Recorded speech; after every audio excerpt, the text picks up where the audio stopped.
जय श्री कृष्णा। आज है भगवत गीता के अध्याय 13 का 12वां श्लोक।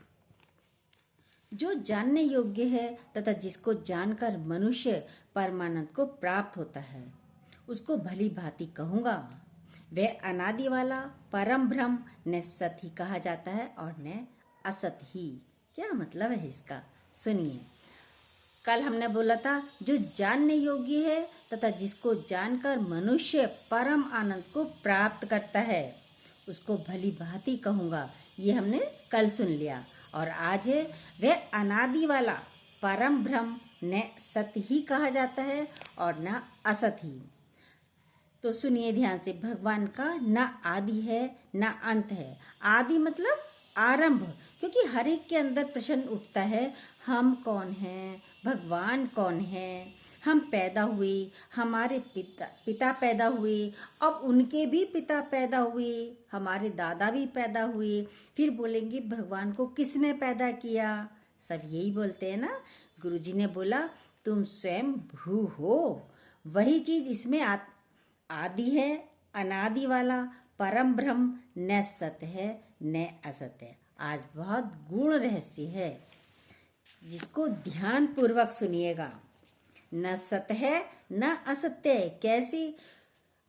पर ब्रह्म अनादि, सत्य कैसे नहीं है? जो सबको पैदा कर रहा है उसको कौन पैदा करे?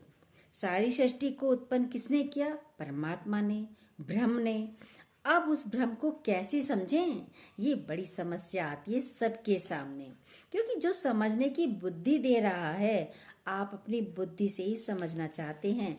ये उत्पत्ति करता वो ही है, बुद्धि को समझ देने वाला भी वो ही है, परमात्मा अनादि सृष्टि करता है।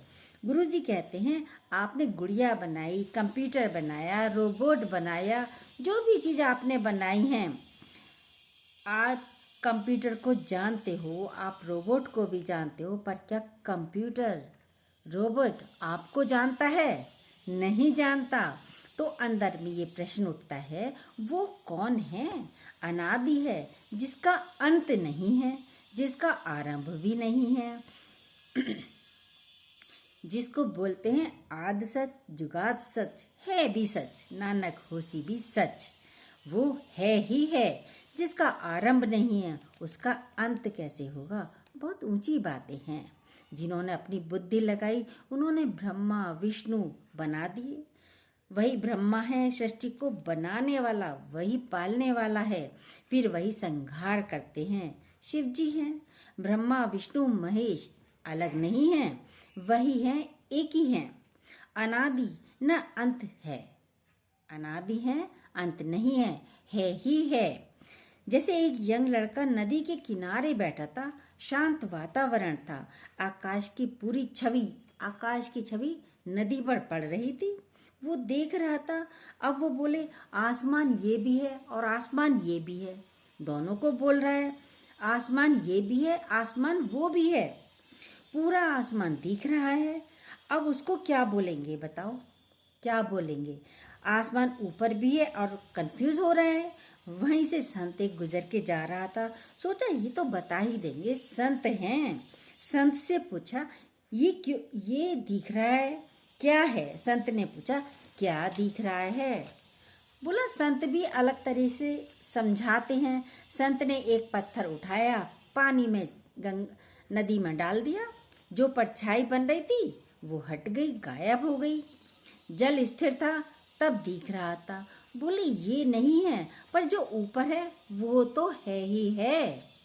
अब है कि नहीं, इसलिए सत है या असत है। बड़ी थोड़ी सी कंफ्यूजन वाली बातें आएंगे आज। अब सत क्या है, असत क्या है, मतलब है भी और नहीं भी है। इसको हम जब बुद्धि से जानना चाहेंगे तो नहीं जान पाएंगे। प्रश्न पर प्रश्न उठते चले जाते हैं। कंफ्यूजन था अंदर में, तो ये कौन जान रहा है, कैसे जान रहा है? अंदर उस भाव को कौन जान रहा है? भ्रम क्या प्रश्न उठता है? भ्रम क्या है ये प्रश्न उठता है। भ्रम तो है ही है, क्योंकि यदि वो हम बोल रहे हैं सत्य है तो असत्य भी होगा। द्वंद्वी जोड़े हैं, स्वर्ग है तो नरक भी है, जीवन है तो मृत्यु भी है। पर ज्ञान के हिसाब से न जन्म है और न मृत्यु है, न आदि है न अंत है। जन्म कहाँ से हुआ, मृत्यु कहाँ से हुई, कौन आया और कौन गया। जब मृत्यु होती है तो कहाँ गया कहते, कहाँ गया, चला गया। अंदर से प्रश्न होता है, आया कहाँ से था। कभी प्रश्न होता है आया कहाँ से था। एक बच्चा दीपक लेकर जा रहा था, किसी ने पूछा ज्योति कहाँ से आई। बच्चा भी कोई कम चतुर नहीं था, उसने ज्योति पे फूंक मार दी। बोला अब ये बताओ गई कहाँ। जब तुम पहले जवाब दे दोगे तो मैं बता दूंगा कहाँ से आई। तो कहते हैं अनादि न सत है न असत है। सत भी कह सकते हैं और असत भी कह सकते हैं। आप कहोगे या तो सती कहिए या असत कहिए। दोनों कैसे हैं, दोनों भी हो सकते हैं। कैसे, बड़ी पहेली है। एक बार एक मर्डर हुआ, कोर्ट में केस पहुंचा, गवाहों को बुलाया गया। गवाहों के बिना तो केस चलता नहीं है। गवाहों ने बताया था, चश्मदीद गवाह था जिसने आंखों से देखा, वो भी आया। 2 गवाह थे। उनसे पूछा तुमने मर्डर कहाँ देखा। मैंने देखा एक घर बना हुआ था, वहाँ कमरे के में छत के नीचे हुआ था। दूसरे ने बोला कमरे के अंदर नहीं, बाहर हुआ था। बड़ी मुश्किल हुई जज की तो, भाई अंदर हुआ या बाहर हुआ। कमरे के बाहर मर्डर हुआ या अंदर हुआ। मर्डर तो हुआ है, कह रहे हैं हमने देखा है। कोई तो झूठ बोल रहा है। बहुत देखा गया। तीसरे को बुलाया गया, पूछा कहाँ मर्डर हुआ। बोला उस स्थान पर मर्डर हुआ था। दूसरे दिन वहाँ पर जाकर देखा गया, जहाँ पर मर्डर हुआ था वो जगह बनाई जा रही थी, अभी निर्माणाधीन थी, पूरा नहीं बनी थी। तो एक व्यक्ति ने दीवारों से देखा, ऊपर नहीं देखा। उसको दीवार से लगा कमरे के अंदर हुआ। दूसरे ने ऊपर देखा तो छत नहीं थी, तो उसने बोला खुले आसमान में मर्डर हुआ था, अभी छत बनी नहीं थी, खाली दीवारें थीं। अब बताओ सत है कि असत है। दोनों सच भी कह रहे हैं और दोनों ही झूठ भी बोल रहे हैं। तो परमात्मा के लिए, ब्रह्म के लिए जब भी चर्चा होती है, कोई बोलेगा सत्य है और कोई बोलेगा भगवान है। भगवान है कहाँ, भगवान कहाँ है, दिखाओ, किसने देखा है। न सत्य है न असत्य है। इस पहेली में मनुष्य उलझा रहता है। जो अस्तित्व है उसको हमने 2 हिस्सों में कर दिया, जन्म में और मृत्यु में, हाँ में और ना में, स्वर्ग में और नरक में, अच्छे में और बुरे में। हर वक्त हम 2 हिस्सों में बंटकर चलते हैं। मैं यहाँ भी हूँ, मैं वहाँ भी हूँ। आपसे पूछें तो आप 2 जगह हैं, 2 जगह तो आप नहीं हो सकते। इसलिए आत्मा को एक पहेली कहा गया है। इसको और गहराई से कह सकते हैं, वृक्ष है, बीज है। जब हम वृक्ष देखते हैं तो बीज दिखता नहीं, और सब कहते हैं बीज में वृक्ष है। आम का बीज गुठली देखिए, अमरूद का बीज देखिए, बीज ले आइए, हम उसको बो देंगे तो बहुत बड़ा अमरूद का वृक्ष बन जाता है।